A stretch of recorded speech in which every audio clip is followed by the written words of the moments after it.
सत श्री अकाल जी। हमदर्द टीवी देखने वाले सारे दर्शकों का स्वागत है। प्रोग्राम इमीग्रेशन मैटर्स विच मैं तरनजीत कौर घुम्मन हाज़र हाँ जी लैके तुहाडा अपना प्रोग्राम जिहदे विच असीं गलबात करांगे कैनेडियन इमीग्रेशन नूं लैके। तुहाडा कोई भी सवाल है सानूं अज दे लाइव प्रोग्राम च कॉल कर सकते हो। अज गलबात करांगे कुछ ड्रॉ निकले ने, उहदे बारे जानकारी देवांगे कि कित्थे तक ये ड्रॉ निकले ने, किन्ने पॉइंट्स ते निकले ने, किन्ना नूं इनविटेशनस मिले ने। नाल दी नाल असीं तुहानूं कुछ जानकारी देवांगे बाकी प्रोसैस दे नाल टॉप अपॉर्चुनिटीज़ कैनेडा विच किहड़ियां हैगियां ने। जे तुसी इस फील्ड नाल रिलेटेड इस वक्त कोई कोर्स कर रहे हो, कोई जॉब कर रहे हो, तो तुहाडे लई कैनेडा विच किहड़ियां अपॉर्चुनिटीज़ हो सकदियां ने, इहदे बारे गलबात करांगे। स्टार्टअप वीज़ा दे बारे गलबात करांगे कि इस दे जरिए तुसी अपनी फैमिली नाल कैनेडा विच किस तरीके नाल आ सकते हो। इस तो इलावा तुहाडा कोई भी सवाल हैगा सानूं अज दे लाइव प्रोग्राम च पुछ सकते हो। तुहाडे सवालां दे जवाब देण लई ते अज दे मुद्दਿਆਂ उत्ते गलबात करनी मेरे नाल जुड़ चुके ने जी आईसीसी इमीग्रेशन तो मिस्टर मनु दत्ता जी। स्वागत है sir. Taran ji thank you very much. सब तो पहला ਤੁਹਾਨੂੰ ਤੇ ਸਾਰੇ ਹੀ ਵਿਊਅਰਸ ਨੂੰ ਆਈਸੀਸੀ ਇਮੀਗ੍ਰੇਸ਼ਨ ਦੀ ਸਮੁੱਚੀ ਟੀਮ ਵੱਲੋਂ MD Manu Dutta and RD Riputaman Singh Dhillon ਵੱਲੋਂ ਸਤਿ ਸ਼੍ਰੀ ਅਕਾਲ, ਨਮਸਕਾਰ, ਆਦਾਬ and thank you very much for having us. ਕੀ ਹਾਲ ਚਾਲ ਸਰ? ਆਲ ਗੁੱਡ ਤਰਨ ਜੀ। ਇਸ ਵੀਕ ਦੇ ਵਿੱਚ ਠੰਡ ਜ਼ਿਆਦਾ ਹੈਗੀ, ਅਦਰਵਾਈਜ਼ ਠੀਕ ਹੈ। बिल्कुल थोड़ी जी गर्माहट इमीग्रेशन सिस्टम लैके आ रहा ना, ड्रॉ निकल रहे ने लगातार। सो रिसेंटली हुण आ वीक दे विच किन्ने ड्रॉ निकले ने, किन्ना नूं इनविटेशनस आए ने? तरन सब तो पहला तो अज एक्सप्रैस एंट्री का ड्रॉ आउट होया जी एंड 733 पॉइंट्स के कट ऑफ ते गया है। सो 893 इनविटेशनस दिते गए हैं। बट बेसिकली आ जिहड़ा अज दा ड्रॉ सीगा दिस वाज मोर फोकस्ड जिन्हां दे कोल PNP सर्टिफिकेट हैगा है। सो जिहदे कोल 600 पॉइंट्स ते सर्टिफिकेट सीगे ने वो एप्लीकेशनस पिक हुई हैं। सो आप ड्रॉ अज दा ड्रॉ उहदे ते फोकस सीगा। So next week onwards we might see occupation specific draw. उस तो अलावा Taran ji Ontario PNP has been very active for the past 15 days. ਉਹਦੇ ਵਿੱਚ ਕਾਫੀ ਡਰਾਜ਼ ਹੋਏ ਨੇ। ਕੱਲ ਵੀ ਇੱਕ ਡਰਾ ਹੋਇਆ and Manitoba has been active. So काफ़ी प्रोविंसेस तकरीबन हर प्रोविंस के पहले ड्रॉज, दूजे ड्रॉज, तीजे ड्रॉज आने शुरू हो गए हैं। सो ओंटारियो का ड्रॉ तो एक चीज़ तुहानूं बड़ी इंटरस्टिंग समझ आएगी कि असी ऑक्यूपेशन स्पेसिफिक ड्रॉज की गल करते आ रहे हैं। तरन ਜਿਹੜਾ ਡਰਾ ਅਸੀਂ ਹਮੇਸ਼ਾ ਕਹਿੰਦੇ ਹਾਂ ਕਿ ਤੁਸੀਂ IT ਤੋਂ ਰਿਲੇਟਡ ਹੈਗੇ ਹੋ, ਸੌਫਟਵੇਅਰ ਨਾਲ ਰਿਲੇਟਡ ਹੈਗੇ ਹੋ, ਹੈਲਥ ਕੇਅਰ ਨਾਲ ਰਿਲੇਟਡ ਹੈਗੇ ਹੋ ਤੇ this is going to be a good time for you. So Ontario ਨੇ ਜਿਹੜਾ ਕੱਲ ਡਰਾ ਆਊਟ ਕੀਤਾ ਹੈਗਾ ਉਹਦੇ ਵਿੱਚ ਇਹੋ ਜਿਹੇ ਹੀ ਆਕੂਪੇਸ਼ਨਸ ਟਾਰਗੇਟਡ ਸੀਗੇ। ਉਹਦੇ ਵਿੱਚ ਸੌਫਟਵੇਅਰ ਡਿਵੈਲਪਰ ਸੀਗੇ, ਸੌਫਟਵੇਅਰ ਪ੍ਰੋਗਰਾਮਰ ਸੀਗੇ, IT ਡਾਟਾ ਐਨਾਲਿਸਟ ਸੀਗੇ, ਡਾਟਾ ਇੰਜੀਨੀਅਰ ਸੀਗੇ। ਸੋ IT ਨਾਲ ਰਿਲੇਟਡ ਕਾਫੀ ਸਾਰੇ ਆਕੂਪੇਸ਼ਨ ਸੀਗੇ। Computer engineers, web designers, web developers, software engineers, software developers. उस तो बाद तरन इंफॉर्मेशन सिस्टम टैक्नीशियंस वो सीगे एंड उस तो बाद अगे डॉक्टर्स हैल्थ केयर की लिस्ट शुरू हो जाती है। ਉਹਦੇ ਵਿੱਚ ਕੀ ਨੇ specialist in surgery, physicians, veterinarians, dentist, optometrist. ਉਹਦੇ ਬਾਅਦ audiologist, pharmacist, dietitians, chiropractors, physiotherapist, occupational therapist. ਉਸ ਤੋਂ ਬਾਅਦ ਹੈਲਥ ਡਾਇਗਨੋਸਿਸ ਐਂਡ ਟ੍ਰੀਟਮੈਂਟ ਦੇ professionals, nursing coordinators, registered nurses, nurse practitioners, physician assistants, opticians, practical nurses. ਤੁਸੀਂ ਨਾਮ ਲਓ ਕਿਹੜਾ ਇਹਦੇ ਵਿੱਚ ਨਹੀਂ ਹੈਗਾ। So anything and everything technically related to health care is included in that. Pharmacy technicians वो भी सीगे, डेंटल टैक्नीशियंस वो भी इस ऑक्यूपेशनस इस लिस्ट ਦੇ ਵਿੱਚ ਸੀਗੇ। ਸੋ ਬੇਸਿਕਲੀ ਆ ਜਿਹੜਾ ਡਰਾ ਕੱਲ ਆਊਟ ਹੋਇਆ ਇਹ 53 ਪੁਆਇੰਟਸ ਜਿਨ੍ਹਾਂ ਦੇ ਕੋਲ ਓਂਟਾਰੀਓ PNP ਦੇ ਵਿੱਚ ਸੀਗੇ ਜੌਬ ਆਫਰ ਦੇ ਨਾਲ। ਸੋ ਉਹ ਡਰਾਜ਼ ਦੇ ਵਿੱਚ ਇਹ ਪਿਕ ਹੋਏ ਨੇ ਜੀ। ਬਿਲਕੁਲ। ਸੋ ਇੱਕੋ ਹੀ ਚੀਜ਼ ਕਹਿਣਾ ਚਾਹਾਂਗਾ ਕਿ ਜਿੰਨੇ ਵੀ ਦੋਸਤ ਮੈਡੀਕਲ ਫੀਲਡ ਨਾਲ, ਹੈਲਥ ਕੇਅਰ ਨਾਲ ਰਿਲੇਟਡ ਹੈਗੇ ਨੇ, ਸੌਫਟਵੇਅਰ ਨਾਲ, ਟੈਕਨੋਲੋਜੀ ਨਾਲ ਰਿਲੇਟਡ ਹੈਗੇ ਨੇ, they should be creating their profile.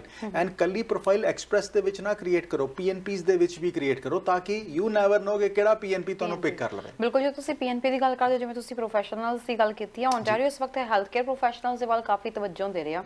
ਇਹ ਵੀ ਕਿਹਾ ਜਾ ਰਿਹਾ ਕਿ ਜਿਹੜੇ ਬਾਹਰੀ ਪ੍ਰੈਕਟੀਸ਼ਨਰਸ ਨੇ ਦੂਜੀਆਂ ਪ੍ਰੋਵਿੰਸਸ ਤੇ ਉਹਨਾਂ ਨੂੰ ਇੱਥੇ ਆ ਕੇ ਦੁਬਾਰਾ ਰਜਿਸਟਰ ਕਰਵਾਉਣ ਦੀ ਜ਼ਰੂਰਤ ਨਹੀਂ ਹੈਗੀ। ਸੋ ਜਿਹੜੇ ਇੱਥੇ ਇਸ ਵਕਤ ਹੈਲਥ ਕੇਅਰ ਦੀ ਫੀਲਡ ਵਿੱਚ ਕੰਮ ਕਰ ਰਹੇ ਨੇ ਉਹਨਾਂ ਲਈ ਆਪਸ਼ਨਸ ਕਾਫੀ ਜ਼ਿਆਦਾ ਖੁੱਲੇ ਹੋਏ ਨੇ। ਤਰਨ ਇਸ ਟਾਈਮ ਤੇ ਸਾਡੇ ਕੋਲ ਅਸੀਂ we are sitting at minimum unemployment rate in Canada. Across Canada. So unemployment rate ਇੰਨੇ ਘੱਟ ਹੋਣ ਦੇ ਬਾਵਜੂਦ ਸਾਡੀ ਵੈਕੈਂਸੀਜ਼ ਤਕਰੀਬਨ 1 ਮਿਲੀਅਨ ਦੇ ਆਸ-ਪਾਸ ਐਗਜ਼ਿਸਟ ਕਰ ਰਹੀਆਂ ਹੈਗੀਆਂ। ਅਸੀਂ ਕਹਿ ਰਹੇ ਇੰਟਰਸਟ ਰੇਟ ਵੱਧ ਰਿਹਾ ਨੇ, ਉਹਦੇ ਕਰਕੇ ਇਕਨੋਮੀ ਥੱਲੇ ਵੀ ਜਾ ਰਹੀ ਹੈ, ਉਹਦੇ ਬਾਵਜੂਦ 1 ਮਿਲੀਅਨ ਵੈਕੈਂਸੀਜ਼ ਐਗਜ਼ਿਸਟ ਕਰ ਰਹੀਆਂ। GTA ਨੂੰ ਛੱਡ ਦਿਓ, ਗ੍ਰੇਟਰ ਵੈਂਕੂਵਰ ਨੂੰ ਛੱਡ ਦਿਓ, I think every employer across Canada is labour shortages feel ਕਰ ਰਿਹਾ ਆਪਣੇ ਬਿਜ਼ਨਸ ਦੇ ਵਿੱਚ। ਸੋ ਹਰ ਇੱਕ ਬਿਜ਼ਨਸ ਨੂੰ ਇੰਪਲੋਇਜ਼ ਦੀ ਲੋੜ ਹੈਗੀ ਹੈ। ਸੋ ਜੇ ਅਪਲਾਈ करोगे अपॉर्चुनिटीज़ इस टाइम बहुत अच्छी हैगियां। ਪਰਮਾਨੈਂਟ ਰੈਜ਼ੀਡੈਂਸੀ ਹੋਣ ਦੀਆਂ, ਪਹਿਲੇ ਵਰਕ ਪਰਮਿਟ ਦੀਆਂ ਐਂਡ ਫਿਰ ਕੋਈ ਪੀਆਰ ਹੋਣ ਦੀ। ਆਪਾਂ ਜਦੋਂ ਗੱਲ ਕਰਦੇ ਹਾਂ ਪੀਆਰ ਦੇ ਆਪਸ਼ਨਸ ਦੇ ਲਈ ਜਾਂ ਪੀਐਨਪੀ ਦੇ ਆਪਸ਼ਨਸ ਦੇ ਲਈ, ਇਸ ਵਕਤ ਆਪਾਂ ਟਾਪ ਓਪਰਚੁਨਿਟੀਜ਼ ਦੀ ਗੱਲ ਕੀਤੀ ਜਾਵੇ ਕੈਨੇਡਾ ਵਿੱਚ, ਤੁਹਾਡੇ ਅਕੋਰਡਿੰਗ ਕਿਹੜੀਆਂ ਫੀਲਡਸ ਹੋ ਸਕਦੀਆਂ ਜਿਹੜੀਆਂ ਟਾਪ ਓਪਰਚੁਨਿਟੀਜ਼ ਹੋ ਸਕਦੀਆਂ ਨੇ ਤੁਹਾਡੇ ਲਈ ਇੱਥੇ ਪੀਆਰ ਦਾ ਸਕੋਪ ਓਪਨ ਕਰਨ ਲਈ? ਤਰਨ, ਪਹਿਲੇ ਤਾਂ ਅਸੀਂ ਹੁਣ ਉਹਨਾਂ ਵਾਸਤੇ ਆ ਗਏ ਜਿਹੜੇ ਪ੍ਰੋਫੈਸ਼ਨਲਸ ਹੈਗੇ ਨੇ, ਜਿਸ ਤਰ੍ਹਾਂ ਕੋਈ ਵੀ ਆਈਟੀ ਦੇ ਸੌਫਟਵੇਅਰ, ਆਈਟੀ ਟੈਕਨੋਲੋਜੀ ਨਾਲ ਰਿਲੇਟਡ ਆਕੂਪੇਸ਼ਨ ਹੈਗਾ, they are in high demand at this moment. Okay. So ਉਹਨੂੰ ਹਰ ਪ੍ਰੋਵਿੰਸ ਵੀ ਅਟਰੈਕਟ ਕਰਨਾ ਚਾਹੁੰਦਾ ਹੈ ਐਂਡ ਫੈਡਰਲੀ ਵੀ ਅਸੀਂ ਦੇਖਾਂਗੇ ਡਰਾਜ਼, ਆਕੂਪੇਸ਼ਨ ਸਪੈਸਿਫਿਕ ਡਰਾਜ਼ ਇਵਨ ਇਹਨਾਂ ਟ੍ਰੇਡਸ ਦੇ ਵਿੱਚ ਵੀ ਹੋਣਗੇ। ਹੁਣ ਦੂਸਰੀ ਚੀਜ਼ ਆ ਗਈ ਹੈਲਥ ਕੇਅਰ ਨਾਲ। ਤੁਸੀਂ ਕੋਈ ਵੀ ਦੋਸਤ ਸਾਡਾ ਹੈਲਥ ਕੇਅਰ ਨਾਲ ਰਿਲੇਟਡ ਹੈਗਾ ਪ੍ਰੋਫੈਸ਼ਨ ਦੇ ਵਿੱਚ, ਡਾਕਟਰ ਹੈਗਾ, ਫਿਜ਼ੀਸ਼ੀਅਨ ਹੈਗਾ, ਡੈਂਟਿਸਟ ਹੈਗਾ, ਸੋਨੋਗ੍ਰਾਫਰ ਹੈਗਾ, ਆਪਟੀਸ਼ੀਅਨ ਹੈਗਾ, ਡਰਮੇਟੋਲੋਜਿਸਟ ਹੈਗਾ, ਕਾਰਡੀਓਲੋਜਿਸਟ ਹੈਗਾ, ਟੈਕਨੀਸ਼ੀਅਨ ਹੈਗਾ, ਲੈਬ ਟੈਕਨੀਸ਼ੀਅਨ ਹੈਗਾ, ਹਰ ਇੱਕ ਦੀ ਇਸ time they are in demand. So we will see lot of occupations getting applications getting filled up in these. ਹਾਲੇ ਤੇ ਆਹ ਵਾਲਾ ਜਿਹੜਾ ਡਰਾ ਸੀ ਓਨਟਾਰੀਓ ਦੇ ਦੇਖਿਆ, EMPLOYER specific ਡਰਾ ਸੀਗਾ ਜਿਨ੍ਹਾਂ ਦੇ ਕੋਲ ਜੌਬ ਆਫਰ ਸੀਗੀ। ਹੁਣ ਅੱਗੇ ਬਿਨਾ ਜੌਬ ਆਫਰ ਦੇ ਵੀ ਅਸੀਂ ਡਰਾਜ਼ ਦੇਖਾਂਗੇ। ਸੋ ਟੈਕਨੋਲੋਜੀ, ਹੈਲਥ ਕੇਅਰ ਨਾਲ ਰਿਲੇਟਡ ਤੇ ਡੈਫੀਨਿਟਲੀ ਦੇ ਸ਼ੁੱਡ ਬੀ ਕ੍ਰੀਏਟਿੰਗ। ਉਸ ਤੋਂ ਬਾਵਜੂਦ ਅਸੀਂ ਫਾਈਨੈਂਸ਼ੀਅਲ ਮੈਨੇਜਰਸ ਦੀ ਗੱਲ ਕਰੀਏ, ਉਹਨਾਂ ਦੇ ਡਰਾਜ਼ ਵੀ ਅਸੀਂ we will see and there are 1001 occupations ਜਿਹੜੇ।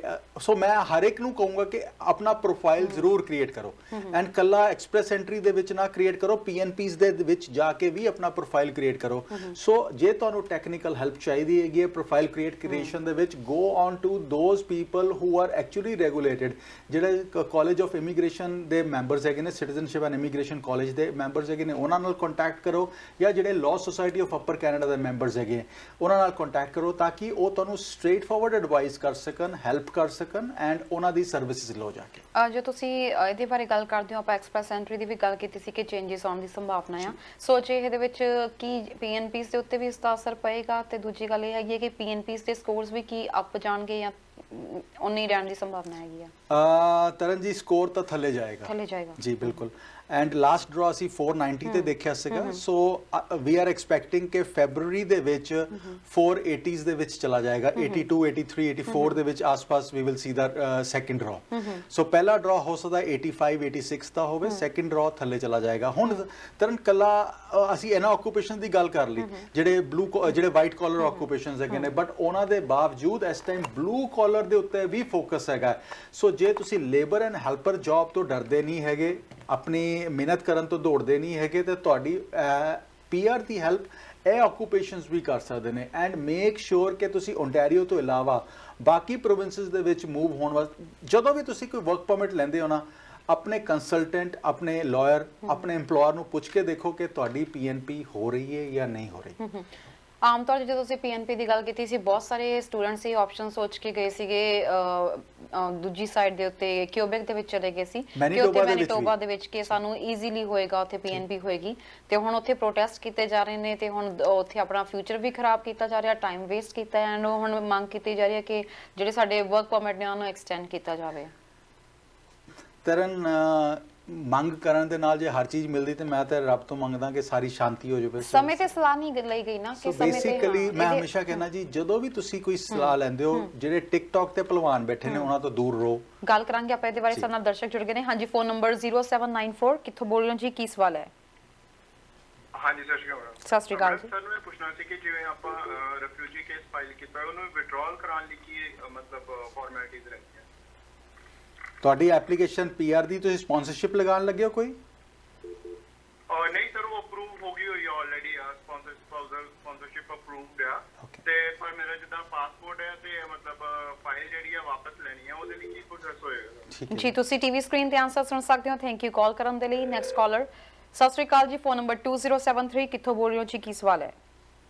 ਹਾਂਜੀ, ਮੇਰੇ 3 ਸਵਾਲ ਨੇ ਜੀ। ਪਹਿਲੀ ਚੀਜ਼ ਤਾਂ ਇਹ ਕਿ ਜਿਹੜਾ ਨੈਨੀ ਦਾ ਪ੍ਰੋਗਰਾਮ ਹੈਗਾ ਜਿਹਦੇ ਵਿੱਚ ਤੁਸੀਂ ਐਜ਼ ਅ ਕੇਅਰ ਗਿਵਰ ਕਿਸੇ ਨੂੰ ਬੁਲਾ ਸਕਦੇ ਹੋ, ਉਹ ਆਨਲਾਈਨ ਦੱਸਦੇ ਪਏ ਸੀ ਕੈਨੇਡਾ ਦੀ ਵੈਬਸਾਈਟ ਤੇ ਕਿ ਉਹ ਬੰਦ ਨੇ। ਤਾਂ ਜੇ ਕਿਸੇ ਨੂੰ ਪੇਰੈਂਟਸ ਦੇ ਵਾਸਤੇ ਕੇਅਰ ਗਿਵਰ ਬੁਲਾਉਣਾ ਹੋਵੇ ਤਾਂ ਕਿਹੜੇ ਪ੍ਰੋਗਰਾਮ ਦੇ ਅੰਦਰ ਬੁਲਾ ਸਕਦੇ ਆ? ਤੇ ਉਸ ਕੇਅਰ ਗਿਵਰ ਦੀ ਕੋਈ ਏਜ ਲਿਮਿਟ ਵੀ ਹੈਗੀ ਕਿ ਕਿਸੇ ਦੀ ਏਜ ਬੁਲਾ ਸਕਦੇ ਆ ਜਿਹੜੇ ਮਤਲਬ ਹੈਂਡਲ ਕਰ ਸਕੇ ਪੇਰੈਂਟਸ ਨੂੰ? ਤੇ ਦੂਜਾ ਕੁਐਸਚਨ ਇਹ ਸੀਗਾ ਕਿ ਜੇ ਉਹ ਕੇਅਰ ਗਿਵਰ ਨੇ ਇੰਟਰਨੈਸ਼ਨਲ ਨੈਨੀ ਐਸੋਸੀਏਸ਼ਨ ਦੇ ਐਫੀਲੀਏਟਡ ਵੱਲੋਂ ਕੋਰਸ ਕੀਤਾ ਹੋਵੇ, ਉਹ ਵੈਲਿਡ ਹੁੰਦਾ ਆ? ਤੇ ਤੀਜੀ ਚੀਜ਼, ਇਹਨਾਂ ਨੇ ਜਿਹੜਾ ਕੋਰਸ ਕੀਤਾ ਉਹਦਾ ਵੈਸੇ ਵੈਲਿਊਏਸ਼ਨ ਕਰਵਾਉਣੀ ਪੈਣੀ ਕਿ ਐਦਾਂ ਵੀ ਐਕਸੈਪਟ ਹੋ ਜਾਂਦਾ ਹੈ? ਜੀ ਤੁਸੀਂ ਟੀਵੀ ਸਕਰੀਨ ਤੇ ਆਨਸਰ ਸੁਣ ਸਕਦੇ ਹੋ ਜੀ। ਥੈਂਕ ਯੂ ਸੋ ਮਚ, ਤੁਸੀਂ ਪ੍ਰੋਗਰਾਮ ਦੇ ਵਿੱਚ ਕਾਲ ਕੀਤੀ ਹੈ।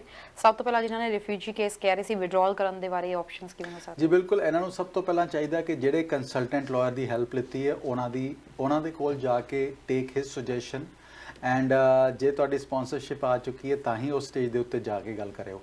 ਐਂਡ ਜੇ ਹੋਰ ਡੈਪਥ ਦੇ ਵਿੱਚ ਗੱਲ ਕਰਨਾ ਚਾਹੁੰਦੇ ਹੋ ਤਾਂ you can even call my office and I can discuss it in person with you. ਜੀ ਉਸ ਤੋਂ ਬਾਅਦ ਨੈਕਸਟ ਜਿਨ੍ਹਾਂ ਨੇ ਨੈਨੀ ਦੇ ਬਾਰੇ ਵਿੱਚ ਪੁੱਛਿਆ ਸੀ, ਇੱਕ ਤਾਂ ਇਹ ਹੈ ਕਿ ਪੇਰੈਂਟਸ ਦੀ ਕੇਅਰਗਿਵਰ ਦੀ ਐਪਲੀਕੇਸ਼ਨ ਦੇ ਅੰਡਰ ਕਿਵੇਂ ਬੁਲਾਇਆ ਜਾ ਸਕਦਾ ਹੈ? ਬਿਲਕੁਲ ਜੀ, ਤੁਸੀਂ ਦੋ ਚੀਜ਼ਾਂ ਕਰ ਸਕਦੇ ਹੋ। ਜੇ ਤੇ ਕੋਈ ਕੇਅਰਗਿਵਰ ਹੈਗੇ ਨੇ ਜਿਹੜੇ ਦੋ ਤਰ੍ਹਾਂ ਦੀਆਂ ਐਪਲੀਕੇਸ਼ਨਸ ਲੱਗ ਸਕਦੀਆਂ ਜੀ। ਸਭ ਤੋਂ ਪਹਿਲੀ ਐਪਲੀਕੇਸ਼ਨ ਤਾਂ ਉਹ ਹੋ ਗਈ ਜਿਹੜੀ ਤੁਸੀਂ ਅਸੀਂ 2750 ਐਪਲੀਕੇਸ਼ਨਸ ਹੋਮ ਸਪੋਰਟ ਦੇ ਵਿੱਚ ਐਂਡ 2750 ਐਪਲੀਕੇਸ਼ਨਸ ਚਾਈਲਡ ਕੇਅਰ ਦੇ ਵਿੱਚ ਲੱਗਦੀਆਂ। ਸੋ ਉਹਦੇ ਵਿੱਚ 1650 ਐਪਲੀਕੇਸ਼ਨਸ ਇਹੋ ਜਿਹੀਆਂ ਹੈਗੀਆਂ ਜਿਨ੍ਹਾਂ ਕੋਲ ਐਕਸਪੀਰੀਅੰਸ ਹੋਣਾ ਚਾਹੀਦਾ, 1100 ਇਹੋ ਜਿਹੀਆਂ ਹੈਗੀਆਂ ਜਿਹੜੀ ਬਿਨਾਂ ਐਕਸਪੀਰੀਅੰਸ ਦੇ ਜਾ ਸਕਦੀਆਂ ਹੈਗੀਆਂ। ਸੋ ਉਸ ਕੈਟੇਗਰੀ ਦੇ ਵਿੱਚ ਐਪਲੀਕੇਸ਼ਨ ਹਲੇ ਵੀ ਪੋਸੀਬਲ ਹੈਗੀ ਹੈ ਲੱਗਣੀ। ਐਂਡ ਇੱਕ ਤਾਂ ਉਹਦਾ ਫਾਇਦਾ ਲੈ ਸਕਦੇ ਹੋ, ਬਟ ਉਹਦੇ ਵਿੱਚ ਤੁਸੀਂ ਆਹ ਚੀਜ਼ ਧਿਆਨ ਰੱਖਿਆ ਕਿ ਹਲੇ 20, 21, 22 ਦੀਆਂ ਐਪਲੀਕੇਸ਼ਨਸ ਵੀ ਪੈਂਡਿੰਗ ਹੈਗੀਆਂ। ਸੋ 23 ਦੀਆਂ ਐਪਲੀਕੇਸ਼ਨਸ ਤੇ ਉਸ ਤੋਂ ਬਾਅਦ ਆਉਣਗੀਆਂ। ਉਸ ਤੋਂ ਪਹਿਲਾਂ ਜੇ ਤੁਸੀਂ ਕੇਅਰ ਗਿਵਰ ਨੂੰ ਲੈ ਕੇ ਆਉਣਾ ਚਾਹੁੰਦੇ ਹੋ ਤਾਂ LMIA ਦੇ ਨਾਲ ਲੈ ਕੇ ਆ ਸਕਦੇ ਹੋ। ਸੋ ਉਹਦਾ ਵੀ ਫਾਇਦਾ ਲੈ ਸਕਦੇ ਹੋ ਜੀ। ਜੀ ਤੇ ਇਹਨਾਂ ਨੇ ਇਹ ਵੀ ਪੁੱਛਿਆ ਸੀਗਾ ਕਿ ਇਹਦੇ ਲਈ ਕੀ ਵੈਸ ਕਰਵਾਉਣੀ ਪਏਗੀ? ਇੰਟਰਨੈਸ਼ਨਲ ਐਨੀ ਐਫੀਲੀਏਟਡ ਕੋਰਸ ਦੇ ਲਈ ਕੀ ਇਹ ਵੈਲਿਡ ਹੈ ਜਾਂ ਵੈਸ ਕਰਾਉਣੀ ਪਏਗੀ? ਜੀ ਬਿਲਕੁਲ, ਇਹ ਜਿਹੜਾ ਕੋਰਸ ਜਿਹੜੀ ਤੁਸੀਂ ਮੈਂਸ਼ਨ ਕਰ ਰਹੇ ਹੋ ਪ੍ਰੋਬਬਲੀ ਇਹ ਵੈਸ ਇਹਨੂੰ ਅਪਰੂਵ ਨਹੀਂ ਕਰੇਗੀ। ਸੋ ਤੁਸੀਂ ਜਿਸ ਵੀ ਕੰਸਲਟੈਂਟ ਦੀ ਹੈਲਪ ਲੈਣ ਲੱਗੇ ਹੋ ਉਹਨਾਂ ਨਾਲ ਸਾਰਾ ਪ੍ਰੋਫਾਈਲ ਸ਼ੇਅਰ ਕਰਕੇ ਉਹਨਾਂ ਨਾਲ ਡਿਸਕਸ ਕਰੋ ਕਿ ਕੁਆਲੀਫਾਈ ਇਹਦੀ ਲੋੜ ਹੈਗੀ ਹੈ ਜਾਂ ਨਹੀਂ ਹੈਗੀ। ਬਟ ਟੈਕਨੀਕਲੀ ਜਿਹੜਾ ਤੁਸੀਂ ਕੋਰਸ ਮੈਂਸ਼ਨ ਕਰ ਰਹੇ ਹੋ 99% ਵੈਸ ਵਿਲ ਨਾਟ ਅਪਰੂਵ ਦਿਸ। ਜੀ ਨੈਕਸਟ ਸਵਾਲ। ਸਤਿ ਸ਼੍ਰੀ ਅਕਾਲ ਜੀ, ਫੋਨ ਨੰਬਰ 4593 ਕਿੱਥੋਂ ਬੋਲ ਰਹੇ ਹੋ ਜੀ, ਕੀ ਸਵਾਲ ਹੈ? ਹੈਲੋ ਹਾਂ, ਸਤਿ ਸ਼੍ਰੀ ਅਕਾਲ ਜੀ। ਮਨਦੀਪ ਸਿੰਘ ਬੋਲਦਾ ਪਿਆ ਜੀ। ਹਾਂਜੀ ਜੀ। ਤੇ ਮੇਰਾ ਇੱਕ ਐਕਚੁਅਲੀ ਫਰੈਂਡ ਕੁਐਰੀ ਹੈ, ਉਹ ਇੰਡੀਆ ਤੋਂ ਆਏ ਨੇ ਤੇ ਉਹਨਾਂ ਦੀ ਨਾ ਵਾਈਫ ਦਾ ਹੁਣੇ ਬੇਬੀ ਹੈ ਤੇ ਉਹ ਨਾ ਮਤਲਬ ਬੇਬੀ ਹੋਣ ਵਾਲਾ ਹੁਣੇ ਹੋਇਆ ਨਹੀਂ ਹੈ। ਉਹ ਆਪਣੇ ਪੇਰੈਂਟਸ ਨੂੰ ਬੁਲਾਉਣਾ ਚਾਹੁੰਦੇ ਨੇ ਉਹ ਟੂਰਿਸਟ ਵੀਜ਼ਾ ਤੇ। ਤਾਂ ਮੈਂ ਪੁੱਛਣਾ ਜੀ ਜੇ ਕਰੋ ਮੈਡੀਕਲ ਤੋਂ ਆਪਣੇ ਡਾਕਟਰ ਤੋਂ ਕੋਈ ਰਿਕਮੈਂਡੇਸ਼ਨ ਲੈਟਰ ਲੈਂਦੇ ਨੇ ਤਾਂ ਉਹ ਚੀਜ਼ ਉਹਦੇ ਬਾਰੇ ਦੱਸ ਸਕਦੇ ਹੋ ਥੋੜਾ ਬਹੁਤ? ਉਹਦਾ ਕੁਝ ਮਤਲਬ ਇਹ will it add to the file ਜਾਂ ਫਿਰ ਉਹ ਮਦਦ ਕਰਦਾ ਹੈ ਬੇਸਿਕਲੀ ਟੂਰਿਸਟ ਵੀਜ਼ਾ ਲੈਣ ਲਈ ਪੇਰੈਂਟਸ ਲਈ? ਜੀ ਤੁਸੀਂ ਟੀਵੀ ਸਕਰੀਨ ਤੇ ਕੋਈ ਹੈ ਨਹੀਂ ਜੀ ਤੁਸੀਂ ਟੀਵੀ ਸਕਰੀਨ ਤੇ ਆਨਸਰ ਸੁਣ ਜੀ। ਠੀਕ ਹੈ ਜੀ, ਕਿਹਦੇ ਤੇ ਨੇ ਜੀ? ਪੀਆਰ ਤੇ ਨੇ। ਠੀਕ ਹੈ ਜੀ, ਤੁਸੀਂ ਜੀ ਟੀਵੀ ਸਕਰੀਨ ਤੇ ਆਨਸਰ ਸੁਣ ਸਕਦੇ ਹੋ ਜੀ। ਥੈਂਕ ਯੂ ਸੋ ਮਚ ਕਾਲ ਕਰਨ ਦੇ ਲਈ। ਸਤਿ ਸ਼੍ਰੀ ਅਕਾਲ ਜੀ, ਫੋਨ ਨੰਬਰ 1641 ਕਿੱਥੋਂ ਬੋਲ ਰਹੇ ਹੋ ਜੀ, ਕੀ ਸਵਾਲ ਹੈ? ਹਾਂਜੀ ਸਤਿ ਸ਼੍ਰੀ ਅਕਾਲ ਜੀ। ਮੈਂ ਕੁਛ ਨਹੀਂ ਆ, ਜਦੋਂ ਇਹ ਨੈਨੀ ਦਾ ਜਿਹੜਾ ਇਹ ਪਾਇਲਟ ਪ੍ਰੋਗਰਾਮ ਚੱਲ ਰਿਹਾ ਆ ਉਹਦੇ ਵਿੱਚ ਜਦੋਂ ਫਿੰਗਰਪ੍ਰਿੰਟ ਜਾਂ ਮੈਡੀਕਲ ਹੋ ਜਾਂਦਾ ਤਾਂ ਉਸ ਤੋਂ ਬਾਅਦ ਦਾ ਇਹ ਕਿੰਨਾ ਲੌਂਗ ਪ੍ਰੋਸੀਜਰ ਹੈ? ਉਸ ਤੋਂ ਬਾਅਦ ਦਾ ਕੁਝ ਦੱਸੋਗੇ, ਕੁਝ ਆਈਡੀਆ? ਜੀ ਤੁਸੀਂ ਟੀਵੀ ਸਕਰੀਨ ਤੇ ਆਨਸਰ ਸੁਣ ਲਿਓ ਜੀ। ਥੈਂਕ ਯੂ ਕਾਲ ਕਰਨ ਲਈ। ਮਨਦੀਪ ਸਿੰਘ ਜੀ ਦਾ ਪਹਿਲਾਂ ਆਪਾਂ ਰਿਪਲਾਈ ਕਰ ਦਈਏ ਜਿਹੜੇ ਪੇਰੈਂਟਸ ਜਿਨ੍ਹਾਂ ਦੇ ਫਰੈਂਡਸ ਬੁਲਾਉਣਾ ਚਾਹੁੰਦੇ ਨੇ। ਬਿਲਕੁਲ ਜੀ, ਜਦੋਂ ਵੀ ਕੋਈ ਪ੍ਰੈਗਨੈਂਸੀ ਹੁੰਦੀ ਹੈ ਤੇ ਡਾਕਟਰ ਦੀ ਲੈਟਰ ਡੈਫੀਨੇਟਲੀ ਇੱਕ ਪ੍ਰੂਫ ਹੁੰਦਾ ਹੈਗਾ ਕਿ baby is due and so definitely helpful ਹੁੰਦੀ ਹੈਗੀ ਹੈ। ਐਂਡ ਕਿਸ ਸਟੇਜ ਤੱਕ ਹੈਲਪਫੁਲ ਹੁੰਦੀ ਹੈ, ਕਿੰਨੀ ਪਰਸੈਂਟੇਜ ਤੱਕ ਹੈਲਪਫੁਲ ਹੋਣੀ, ਉਦੋਂ ਪਿੰਨ ਪੁਆਇੰਟ ਕਰਨਾ ਬੜਾ ਡਿਫਿਕਲਟ ਹੈਗਾ। ਬਟ ਇੱਕ ਚੀਜ਼ ਜ਼ਰੂਰ ਕਹਿਣਾ ਚਾਹਾਂਗਾ, ਜੇ ਉਹ ਪਰਮਾਨੈਂਟ ਰੈਜ਼ੀਡੈਂਟਸ ਹੈਗੇ ਨੇ ਉਹ ਆਪਣੇ ਪੇਰੈਂਟਸ ਨੂੰ ਡੈਫੀਨੇਟਲੀ ਬੁਲਾ ਸਕਦੇ ਨੇ। ਐਂਡ ਜੇ ਉਹ ਇਨਕਮ ਰਿਕੁਆਇਰਮੈਂਟਸ ਮੀਟ ਕਰ ਰਹੇ ਨੇ ਸੁਪਰ ਵੀਜ਼ਾ ਦੇ ਉੱਤੇ ਵੀ ਉਹਨਾਂ ਦੇ ਪੇਰੈਂਟਸ ਆ ਕੇ 5 ਸਾਲ ਉਹਨਾਂ ਦੇ ਨਾਲ ਰਹਿ ਸਕਦੇ ਨੇ। ਸੋ ਐਬਸੋਲੂਟਲੀ ਜੀ। ਐਂਡ ਪ੍ਰੋਸੈਸਿੰਗ ਟਾਈਮ ਦੀ ਵੀ ਗੱਲ ਕਰ ਲਈਏ, ਪ੍ਰੋਸੈਸਿੰਗ ਟਾਈਮ ਅੱਜ ਦੀ ਤਰੀਕ ਦੇ ਵਿੱਚ ਵਿਜ਼ਿਟ ਵੀਜ਼ਾ ਦਾ is anywhere between 4 weeks to 16 weeks. ਜੀ ਨੈਕਸਟ ਜਿਨ੍ਹਾਂ ਨੇ ਨੈਨੀ ਦੇ ਬਾਰੇ ਵਿੱਚ ਸਵਾਲ ਪੁੱਛਿਆ ਸੀ ਤੇ ਫਿੰਗਰਪ੍ਰਿੰਟਸ ਤੇ ਮੈਡੀਕਲ ਹੋਣ ਤੋਂ ਬਾਅਦ ਕਿੰਨਾ ਟਾਈਮ ਲੱਗ ਜਾਂਦਾ ਅੱਗੇ? ਵੈਰੀ ਡਿਫਿਕਲਟ ਟੂ ਸੇ ਜੀ। ਐਂਡ ਬਾਇਓਮੈਟ੍ਰਿਕਸ ਤਾਂ ਨਾਰਮਲੀ ਪਹਿਲੇ ਹੀ ਆ ਜਾਂਦੇ ਨੇ ਜੀ। ਐਂਡ ਉਸ ਤੋਂ ਬਾਅਦ ਇਟ ਕੈਨ ਟੇਕ ਟਾਈਮ। ਤੁਹਾਡੀ ਫਾਈਲ ਕਿਹੜੇ ਸਾਲ ਦੀ ਹੈਗੀ ਹੈ ਉਹ ਦੇਖੋ ਤੁਸੀਂ। ਐਂਡ ਹਲੇ 2020 ਦੀਆਂ ਫਾਈਲਸ ਮੂਵ ਹੋ ਰਹੀਆਂ ਜੀ। ਜੀ ਬਿਲਕੁਲ। ਤੇ ਆਪਾਂ ਆਪਣੇ ਵਾਪਸ ਟੌਪਿਕ ਦੇ ਉੱਤੇ ਆਈਏ ਸਰ। ਨਾਲ ਦੀ ਨਾਲ ਜਿਵੇਂ ਮੈਂ ਗੱਲ ਕਰ ਰਹੀ ਸੀਗੀ ਕਿ ਕਈ ਵਾਰੀ ਸਲਾਹ ਨਹੀਂ ਪ੍ਰੋਪਰ ਲਈ ਜਾਂਦੀ ਹੈਗੀ। ਸਾਡੇ ਨਾਲ ਨੈਕਸਟ ਕਾਲਰ ਜੁੜ ਗਏ ਨੇ। ਸਤਿ ਸ਼੍ਰੀ ਅਕਾਲ ਜੀ, ਕਿੱਥੋਂ ਬੋਲ ਰਹੇ ਹੋ, ਕੀ ਸਵਾਲ ਹੈ? ਸਤਿ ਸ਼੍ਰੀ ਅਕਾਲ ਤਰਨ ਜੀ। ਸਤਿ ਸ਼੍ਰੀ ਅਕਾਲ ਮਨੂ ਜੀ। ਸਤਿ ਸ਼੍ਰੀ ਅਕਾਲ ਜੀ। ਹਾਂਜੀ, ਮੇਰਾ ਕੁਐਸਚਨ ਹੈ ਜੀ, ਮੇਰੀ ਟੀਅਰ 2 ਪੀਅਰ ਦੇ ਵਿੱਚ ਫਾਈਲ ਲੱਗੀ ਹੋਈ ਆ ਨੈਨੀ ਦੇ ਬਿਹਾਫ ਤੇ। ਤੇ ਸਾਡਾ ਓਪਨ ਵਰਕ ਪਰਮਿਟ 31 ਦਸੰਬਰ ਤੱਕ ਸੀ, ਪਰ ਜਿਵੇਂ ਸਾਰਿਆਂ ਨੂੰ ਪਬਲਿਕ ਪਾਲਿਸੀ ਕਰਕੇ ਪਤਾ ਹੀ ਸੀ ਵੀ ਆਪਣੇ ਆਪ ਐਕਸਟੈਂਡ ਹੋਣੇ ਹੋਇਆ ਨਹੀਂ ਸੀ, ਤਾਂ ਆਪਾਂ 24 ਦਸੰਬਰ ਨੂੰ ਅਪਲਾਈ ਕਰਤਾ ਕਿਉਂਕਿ ਸਾਡੀਆਂ ਜੌਬਾਂ ਛੁੱਟ ਰਹੀਆਂ ਸੀ। ਤੇ ਆਪਣਾ ਮਤਲਬ ਓਪਨ ਵਰਕ ਪਰਮਿਟ ਵੀ ਨਹੀਂ ਹਲੇ ਆਇਆ ਤੇ ਪੀਆਰ ਦਾ ਵੀ ਕੁਝ ਨਹੀਂ ਆਇਆ ਤੇ ਫਿੰਗਰਪ੍ਰਿੰਟ ਹੋ ਚੁੱਕੇ ਆ ਜੀ। ਤੇ ਆਪਣੀ ਸਾਡੀ ਲੈਂਡਿੰਗ ਫੀਸ ਨਹੀਂ ਸੀ ਭਰੀ ਹੋਈ, ਉਹ ਵੀ ਭਰਾ ਲਈ ਗਈ ਆ ਹਸਬੈਂਡ ਵਾਈਫ ਦੀ, 2 ਬੇਟੀਆਂ ਨੇ ਨਾਲ। ਤੇ ਕੁਝ ਦੱਸ ਸਕਦੇ ਹੋ ਸਾਡੇ ਕੇਸ ਬਾਰੇ? ਜੀ ਤੁਸੀਂ ਟੀਵੀ ਸਕਰੀਨ ਤੇ ਆਨਸਰ ਸੁਣ ਸਕਦੇ ਹੋ। ਥੈਂਕ ਯੂ ਸੋ ਮਚ ਕਾਲ ਕਰਨ ਦੇ ਲਈ। ਹਾਂਜੀ ਫੋਨ ਨੰਬਰ 9963 ਕਿੱਥੋਂ ਬੋਲ ਰਹੇ ਹੋ ਜੀ, ਕੀ ਸਵਾਲ ਹੈ? ਮੈਂ ਬੇਟੇ ਐਡਵਿੰਟਨ ਤੋਂ ਬੋਲਦੀ ਹਾਂ। ਹਾਂਜੀ ਸਾਡੀ ਨਾ ਬੇਟੀ ਨੇ ਪੀਆਰ ਦੀ ਫਾਈਲ ਲਾਈ ਵੀ ਸੀ ਪੇਰੈਂਟਸ ਦੀ 19 ਦੀ ਜੀ। ਤੇ ਉਹ ਨਾ ਬੇਟੇ ਫਿਰ ਹੁਣ ਨਵੰਬਰ ਚ ਉਹਨਾਂ ਨੇ ਸਾਤੋਂ ਮੰਗਿਆ ਸੀਗਾ ਆਪਣੇ ਪੀਸੀਸੀ ਤੇ ਆਪਣੇ ਮੈਡੀਕਲ, ਤੇ ਫਿਰ ਉਹਨਾਂ ਨੇ ਦਸੰਬਰ ਚ ਸਾਤੋਂ ਮੰਗਿਆ ਆਪਣੇ ਲੈ ਸਾਡੇ ਬਾਇਓਮੈਟ੍ਰਿਕ। ਤੇ ਹੁਣ ਪੁੱਤ ਮੈਂ ਪੁੱਛਣਾ ਸੀ ਕਿ ਗਾਹਾਂ ਫਿਰ ਹੋਰ ਕਿੰਨਾ ਕੁ ਟਾਈਮ ਲੱਗਦਾ ਹੁੰਦਾ? ਠੀਕ ਹੈ ਜੀ, ਤੁਸੀਂ ਟੀਵੀ ਸਕਰੀਨ ਤੇ ਆਨਸਰ ਸੁਣ ਲਿਓ। ਥੈਂਕ ਯੂ ਸੋ ਮਚ, ਤੁਸੀਂ ਕਾਲ ਕੀਤੀ ਹੈ ਜੀ। ਹਾਂਜੀ ਫੋਨ ਨੰਬਰ 7775 ਕਿੱਥੋਂ ਬੋਲ ਰਹੇ ਹੋ ਜੀ, ਕੀ ਸਵਾਲ ਹੈ? 7775।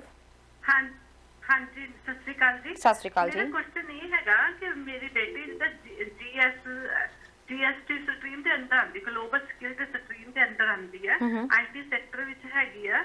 ਉਹਦਾ 10 ਇਅਰਸ ਦਾ ਐਮਐਨਸੀ ਦੇ ਵਿੱਚ ਐਕਸਪੀਰੀਅੰਸ ਵੀ ਹੈਗਾ, ਸੀਐਲਪੀ 7 ਵੈਸਟ ਵੀ ਕਰਵਾਇਆ ਹੋਇਆ।